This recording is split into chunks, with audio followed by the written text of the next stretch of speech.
The Evening Edition with Kat Borsay on Times Radio.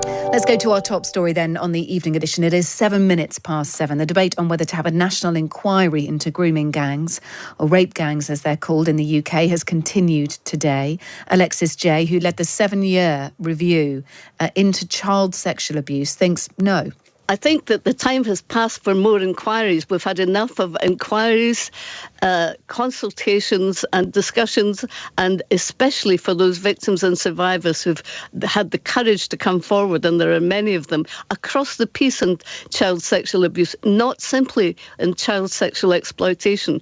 And they clearly want action, and we have set out what action is required, and people should just get on with it locally and nationally. But the Shadow Justice Secretary, Robert Jenrick, is among those calling for a new national inquiry. He was talking to Times Radio Breakfast this morning. Millions of people have come into our country in recent times, but some of them are coming from countries and cultures that have backwards attitudes to women. And that is backed up by the evidence that we've seen from the Jay report and the testimonies of the victims. Pakistani men are overrepresented in those who are involved in the grooming gangs. Well, let's speak to Aubrey Allegretti, Chief Political Correspondent for The Times, for the very latest on this. Aubrey, good evening. Good evening, Kate. We've heard from Jess Phillips, haven't we, finally? Conspicuous in her silence. Many would suggest that has been a good move from the Safeguarding Minister. She's given her first interviews since Elon Musk accused her of being a rape genocide apologist on X. She's been asked about it on Sky News.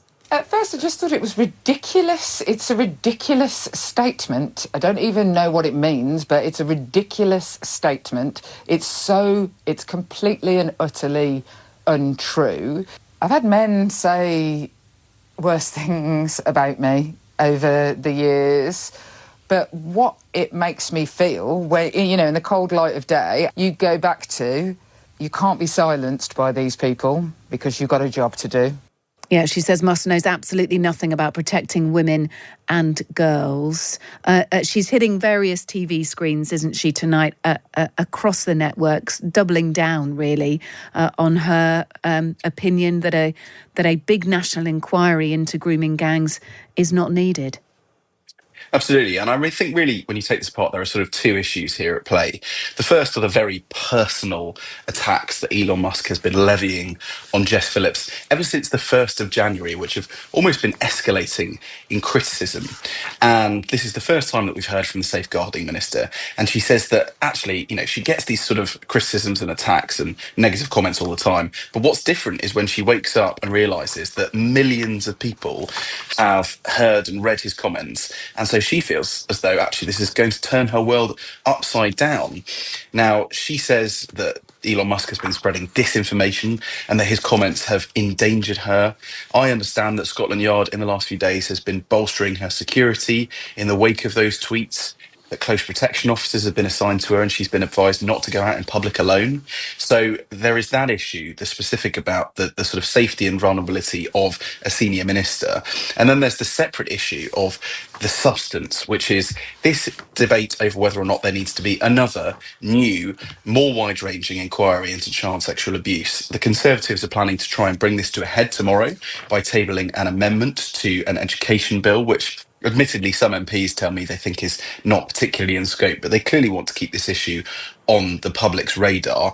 And so I suspect that given the intensity and the frequency with which Elon Musk has been tweeting about her since New Year's Day, this isn't an issue that is going to go away. Let's talk about Robert Jenrick, because he was very strong today in some elements of Pakistani culture, described some people of Pakistani origin as coming from alien cultures. The Shadow Justice Secretary saying this morning, we've seen millions of people enter the UK in recent years, and some of them have backward, frankly, medieval attitudes to women. He said it started with the onset of mass migration. I mean, of course, much of this started under the Conservative government, of which he was a very senior minister indeed. The Liberal Democrats have said they are divisive comments, but it appears that Kemi Badenoch is backing Robert Jenrick. Certainly, and Robert Jenrick has made his sort of views on migration very clear, both when he was the immigration minister in government and after leaving it, while the Conservatives were still in government, and then again as he ran for leader of the opposition, ultimately unsuccessfully. His comments have been supported and echoed by Kemi Badenoch, the Conservative leader. So we are led to believe that they represent the Conservative Party's position. And so that is obviously an escalation in their position, suggesting that the Conservatives could seek to limit migration from countries with so-called alien cultures and medieval attitudes towards women, as Robert Jenrick said. But the sort of counterpoints to that for the Conservatives are that they were in government for 14 years. Kemi Badenoch herself was the Equalities and Women's Minister in October 22 when Alexis Jay's report was published. And it is still the case that obviously none of the 20 recommendations that she made have been implemented. So the Conservatives do not have a completely clean bill of health on this issue, and so they will themselves come under scrutiny about what they did in government to try and reduce this problem and ensure that Alexis Jay's recommendations were enacted, because she herself is suggesting that another inquiry would only impede justice for victims. So, as you've said, Aubrey, Conservative MPs set to attempt to force Labour to vote on a public inquiry and putting forward an amendment to the Children's Wellbeing Bill. That'll happen tomorrow, presumably if it's selected. Yeah, that's exactly right. So it's the same process for any sort of piece of legislation, really. It's a government bill. It's having its second reading. And so normally there are not amendments selected at second reading stage, because that is really when MPs are getting to vote on the principle of a bill. And so we tend to see amendments more likely to be selected at later stages, which are committee stage, report stage, third reading. It will be up to the House of Commons Speaker to decide whether or not he thinks that this amendment is in scope or not. Speaking to some Conservative MPs today, they doubt that it is, but they still support the principle of what the Conservatives are trying to do. Where do you think this is going to go, Aubrey? So far, the government have been pretty clear indeed. Alexis Jay, too, of course, who conducted that 2014 review specifically into Rotherham, and then did the wider nationwide review into child sexual abuse, which has been criticised really for not going into specific enough detail on grooming gangs. She says, and has said today, she doesn't feel a national inquiry is what's needed. She just wants the recommendations in her 2022 published child sexual abuse review to be enacted upon. We saw some of that start to begin yesterday with Yvette Cooper in the announcement of three measures, three of those recommendations, including mandatory reporting of child sexual abuse. Do you think this is going to go anywhere? Is there any way in which this Labour government could and will change their mind over this, Aubrey, do you feel? Well, Downing Street today were doubling down really on their insistence that actually they wouldn't set up a new national inquiry. And so we don't expect them to sort of shift their position. But in terms of the pressure that's being applied to them, well, that's certainly not going to go away. I mean, Elon Musk has posted more than 200 messages on X, his social media platform, formerly Twitter, about the UK's grooming issue since New Year's Day, suggesting he is showing no signs of letting up. He's been tweeting day and night, both in the UK and the US time.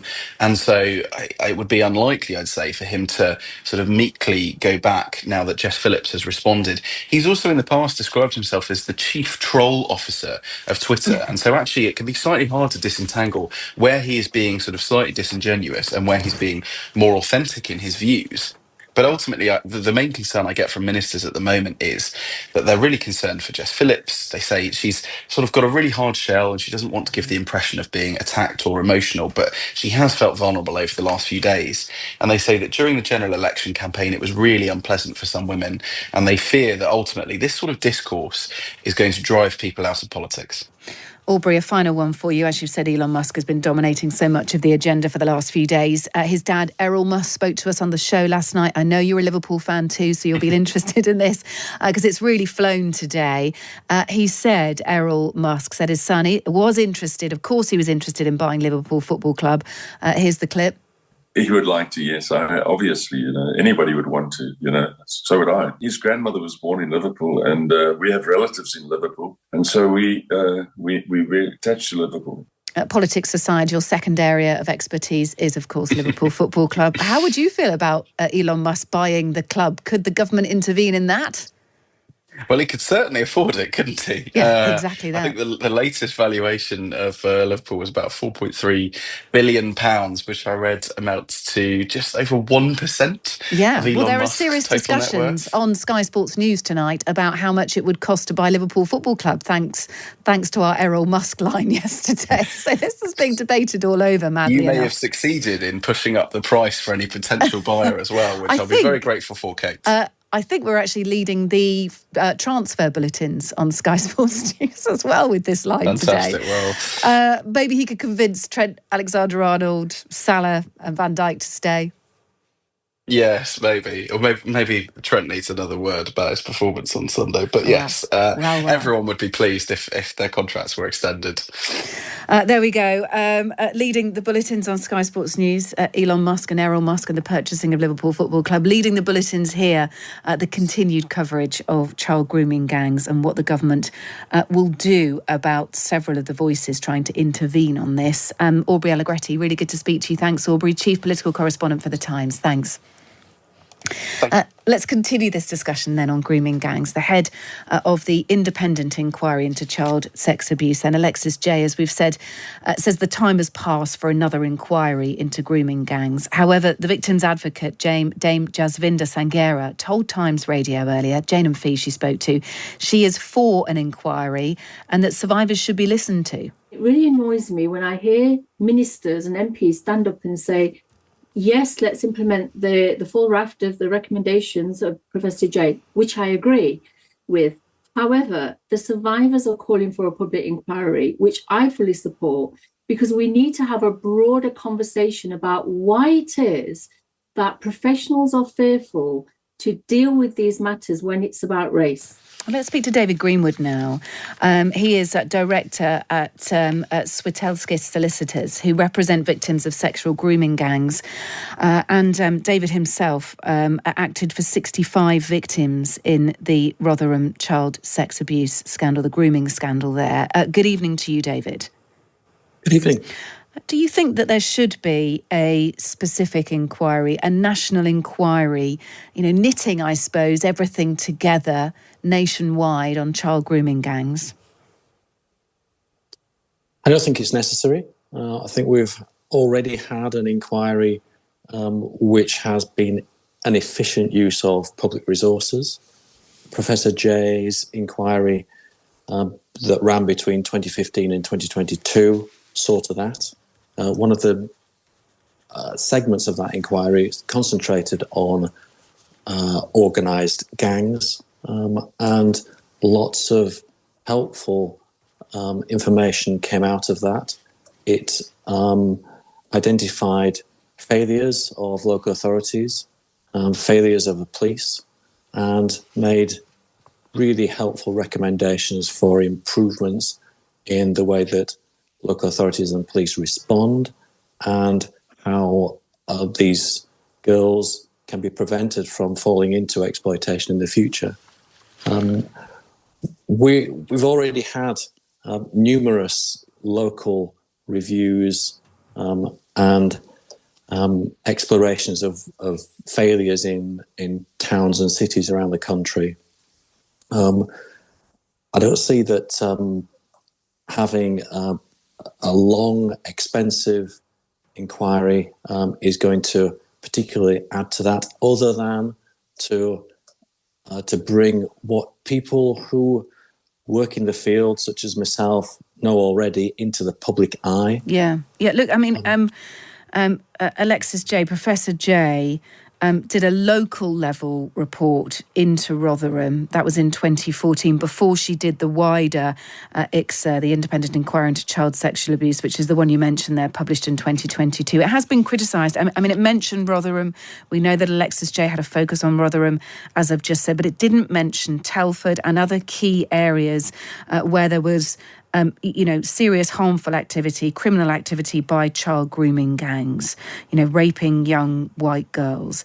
The child sex abuse inquiry has been criticised for just being too broad strokes on it, really, that there are specific issues to child grooming gangs that perhaps haven't been picked up upon.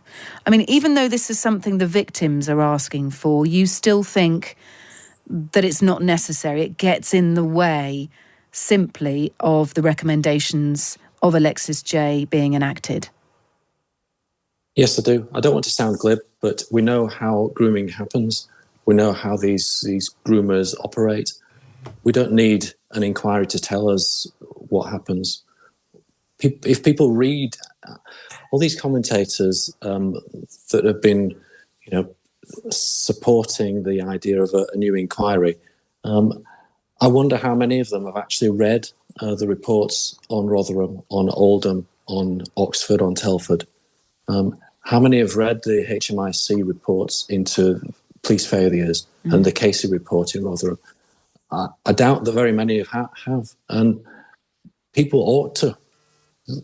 We already know how these grooming gangs operate. We don't need to spend lots more money on working out how, something that we already know. Yeah. Look, Robert Jenrick, the Shadow Justice Minister, said today that he thinks at least 50 areas have been affected by this, and we don't know the true scale of grooming gangs, and that there are many gangs still in operation. So on sort of both those issues, if I can ask you based on your expertise, do you agree that this could be going on in at least 50 areas, and it is very much still a current issue?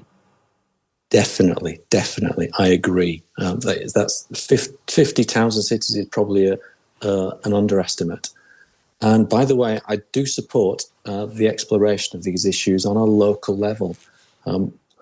And if local authorities want to commission independent specialist reviewers to look at what has gone wrong in their towns and cities, and for police forces to decide to ask HMIC to look at their failures, I'm all for that. I'm all for local reviews. But a huge national inquiry would just be a distraction. What is currently going on? Let's just spell this out, because you are someone who has acted for victims in the past. I'm not sure if you are still acting for victims now, but I'd like a really clear understanding, if you can give it to us, of what the scale is right now of what is still going on. All right, I can only speak for things that have been happening in the last few years, because that's the most recent stuff that I get to deal with. So firstly, since Rotherham and the police failures there, police forces around the country have really stepped up to the mark and are really taking these cases seriously. So there are a lot more prosecutions going through the courts. In terms of what's actually happening to victims right now on the streets, it is still happening, at least as of 2 or 3 years ago, because my team has young women coming in to say, look, this was happening to me 2 or 3 years ago. And we're talking about men here mainly of Pakistani origin. We are, yeah. It's not only men of Pakistani origin. There are all sorts of Eastern European men and white men as well involved. But it's mainly people of Pakistani origin, yeah. Okay, well, look, thank you for speaking to us. Appreciate your valued perspective on this. David Greenwood, thank you, Director at Swatelskis Solicitors. He has represented in the past 65 victims of the Rotherham child sex abuse, child grooming gangs scandal. Thank you for being with us. It is